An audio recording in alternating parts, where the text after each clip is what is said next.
Hello everyone. As you all know कि आज CTET के एग्ज़ामिनेशन हुए हैं। सारे लोग काफ़ी ज़्यादा एक्साइटेड हो गए, इधर उधर ढूंढ रहे होंगे आंसर शीट एंड एवरीथिंग। चलो देखते हैं पेपर 1 का CDP, उसके आंसर्स को थोड़ा सा डिस्कस करते हैं। Question 1, which of the following is an example of a question that requires students to reflect on their own thinking? So to reflect on their own thinking, if we say, then आप ये भी कह सकते हो कि what is the relationship between nouns and verbs in a sentence, लेकिन ये एक appropriate answer नहीं होगा. So this one would be better. How has your thinking about the use of verbs changed since the beginning of the class? Okay. Then question 2, which of the following is an example of an internal attribution for failure? Internal attribution मतलब कोई outside factor के ऊपर आप dependent नहीं हुए अपने failure के लिए. Internal means I didn't study enough, that is why I failed. So fourth part is correct. Then read the following statements and choose the correct option. Assertion: at a very early age, girls in most cultures across the world choose dolls as toys, while boys prefer to play with cars. क्या आज की date में भी ऐसा होता है? No. So this statement is pretty much wrong कि early as में ही गर्ल्स ये डिसाइड कर लेती हैं कि वो डॉल्स के साथ खेलेंगी एंड बॉयज़ कार्स के साथ खेलेंगी.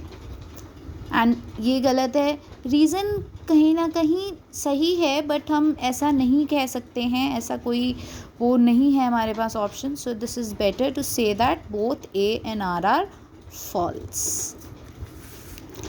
Question number 4, at which age can children engage in word play and like jokes and riddles that involve a play on words?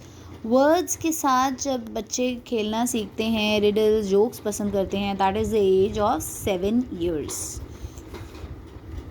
Carol Gilligan has critiqued Kohlberg's theory of moral development. अब ये तो अगर जिन्होंने इन चीज़ों को ढंग से पढ़ा है, इनकी थ्योरीज़ को, तो कोलबर्ग जो थे उन्होंने जो अपना केस स्टडी करी थी, it was only based on male. So Carol Gilligan was the one who criticized Kohlberg that his theory was a little gender biased, right? So Carol Gilligan was a critic on the basis from a feminist perspective. Fourth, feminist perspective. What is the main goal of assessment for learning? Assessment क्यों करते हैं learning के लिए? ताकि हम feedback दे सकें बच्चों को और बच्चे अपनी लर्निंग पे इम्प्रूव कर सकें. To provide feedback for students, to provide feedback to students that can be used to improve their learning. 7th, while dash agencies of socialization are predominantly important in infancy. Infancy में क्या होता है? हमें family चाहिए होती है और family is a primary agency, right. And अगर हम अर्ली चाइल्डहुड की बात करें तो हम स्कूल जाने लग जाते हैं. School is a secondary one. So primary and secondary. Fourth part, dysgraphia एक ऐसी न्यूरोलॉजिकल डिसऑर्डर होता है जिसमें बच्चे ढंग से नहीं समझ पाते हैं अल्फ़ाबेट्स को, शेप्स को. So this is first neurological disorder characterised by trouble in forming letters and shapes. The approach to educating gifted children. Gifted means के जो बहुत ही ज़्यादा गिफ्टेड किड्स होते हैं, प्रतिभावान बच्चे जो होते हैं, which moves them through curriculum at an unusually rapid pace is known as acceleration. इसको हम एक्सेलरेशन बोलते हैं. Please don't confuse yourself with enrichment, because enrichment का ही पार्ट है एक्सेलरेशन, जिसके थ्रू हम करिकुलम को डिसाइड करते हैं. क्या? Teachers who are working towards inclusive classrooms. जो इंक्लूसिव क्लासरूम्स के टूवर्ड्स बढ़ रही हैं टीचर्स, वो क्या करेंगी? वो क्रिएट करेंगी एक करिकुलम अडेप्टेशन जो सब तरीके में अडेप्ट हो जाए. एंड देन वो इनकॉर्पोरेट करेंगी डाइवर्स पर्सपेक्टिव कि हर तरीके का बच्चा बैठा हो सकता है. सो वो चीज़ होनी चाहिए. एंड वो अपनी अगर कहीं वो गलत जा रही हैं तो उसको भी एग्जामिन करेंगी, लेकिन they will not see diversity as an obstacle नहीं देखेंगी. So fourth 1, 2 and 3. According to Howard Gardner, a philosopher has dash type of intelligence and a sculptor has more dash type of intelligence. Philosopher intrapersonal and sculptor spatial. Okay, so intrapersonal and spatial. Next, the primary goal of learning should be development of critical thinking. Learning का primary goal क्या होना चाहिए कि बच्चा critically think कर सके. Okay. Second, development of critical thinking. Variability in learning styles of students. Variability, जो differences होते हैं लर्निंग स्टाइल्स में, वो should be valued and seen as a reflection of human diversity. ठीक है. ऐसा नहीं है कि आप उसको कंसिडरेशन में ही ना लो, और ऐसा भी नहीं है कि आप उसको एज अ बैरियर और हिंड्रेंस समझो या आप उसको इग्नोर कर दो. No, it should be valued, because हर बच्चा किसी और पर्सपेक्टिव से, हर अलग जगह से आता है, अलग लैंग्वेज के साथ आता है. तो वेरिएबिलिटी लर्निंग में वैल्यू करी जानी चाहिए एंड इसको as a reflection of human diversity समझना चाहिए. Read the following statements and choose the correct option. Assertion: to facilitate critical thinking among learners, teachers should expose them to diverse situations and differing perspectives. Pretty much right. Yes, उन्हें ऐसा करना चाहिए. Students learn and enrich their abilities to think critically and creatively as they engage in conversations across differences. अगर वो different लोगों से बच्चे जब इंटरेक्ट करते हैं तो उनकी जो एबिलिटीज़ होती हैं वो क्रिटिकली थिंक करने की एबिलिटीज़ बढ़ती हैं. So yes, both are true and the reason is also true. So both A and R are true and R is the correct explanation of A. 15th, children learn more effectively if a concept proceeds from.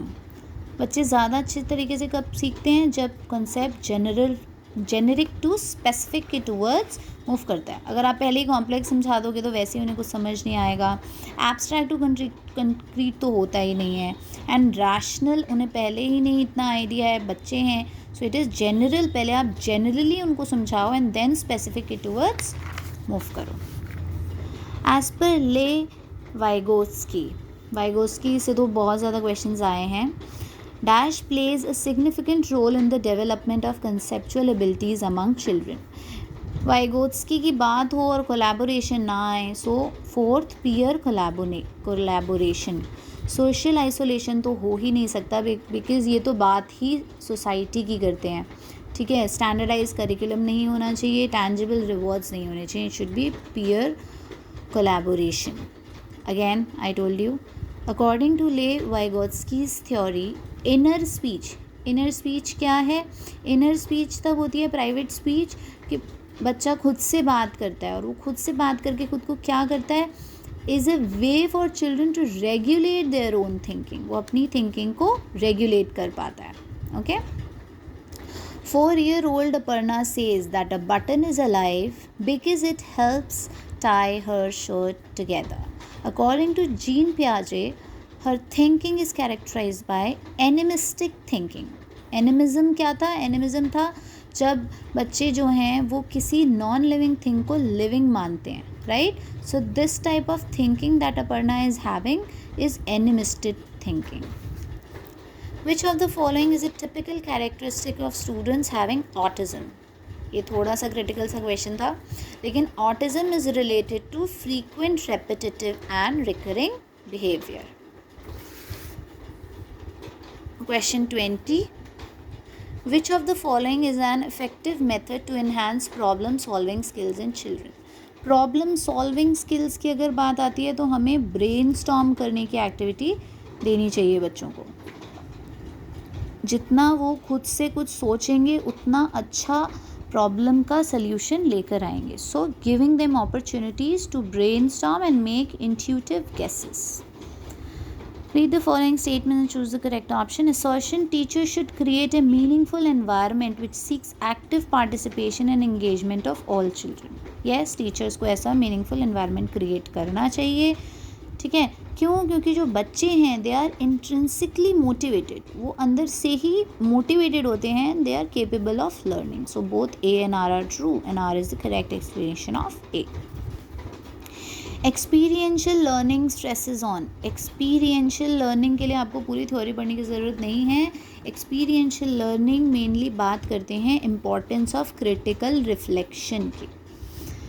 Next, which of the following process does not contribute to the course of learning. Contribute नहीं करता है, ये तो थोड़ा सा आप elimination method भी लगाते तो आप कर लेते इसको ढंग से. डीकॉन्टेक्चुअलाइजेशन, क्योंकि all the other things are in a positive aspects. वैसे भी हमें पता होना चाहिए कि कोर्स ऑफ लर्निंग में decontextualization is not a correct contribution. 24th, assertion interaction with more knowledgeable others such as teachers and peers can provide the necessary support and guidance to help learners. Yes, so scaffolding, remember, अपने से ज़्यादा जाने गए लोगों से हम guidance लेते हैं ताकि हम लर्निंग कर सकें, right. And reason, social interaction जो है वो मेन की कंपोनेंट है लर्निंग एंड डेवलपमेंट का. So both A and R true and R is the correct explanation of A. Again Vygotsky. According to Vygotsky, language development and cognitive development advance independent from each other. ऐसा बिल्कुल भी नहीं है. Language development और cognitive development तो अलग हैं ही नहीं, right. Language development facilitates cognitive development. Vygotsky और पियाजे के जो डिफरेंसेस थे वो यही तो थे. सो वाइगोत्स्की जो थे लैंग्वेज डेवलपमेंट से ये मानते थे कि कॉग्निटिव डेवलपमेंट फैसिलिटेट होता है. At which level of Lawrence Kohlberg's moral reasoning do children typically believe that people should live up to the expectations of the society and behave in good ways? This is conventional level. Okay. One of the main characteristics of pre-operational thought, according to Jean Piaget, is dash, which refers to the tendency to focus on one aspect. So, focus on one aspect is centration. Then physical growth and development follow the dash and dash principles. ये तो हमें पता ही है. Top down and proxima distal, inner to outer approach is being followed in physical growth and development. In early childhood, ये बहुत ही interesting question बनाया इन्होंने. Early childhood में इसको थोड़ा सा समझने की बात है क्योंकि अर्ली चाइल्डहुड में ग्रोथ जो है वो मिडिल चाइल्डहुड से थोड़ी सी फास्टर होती है, but they have not mention the option faster. So here we will use steady because it is not slow, of course. Slow तो होती नहीं है, फास्ट ही होती है. अब फास्ट मेंशन नहीं है तो हम इन दो ऑप्शंस के साथ जाएंगे. देन हम देखेंगे thinking is dash and thinking is dash. So early childhood में थिंकिंग लॉजिकल तो कम्प्लीटली नहीं हो सकती ना, तो कहीं ना कहीं वो समवट ईगोसेंट्रिक होती है. While in middle childhood growth slows and thinking is logical. So is steady, somewhat egocentric, slows and logical. And finally the last question, which of the following is a gross motor skill? Gross motor skill means जिसमें आप big muscles का use करते हो, right? So here swimming is an example of this. Thank you for watching.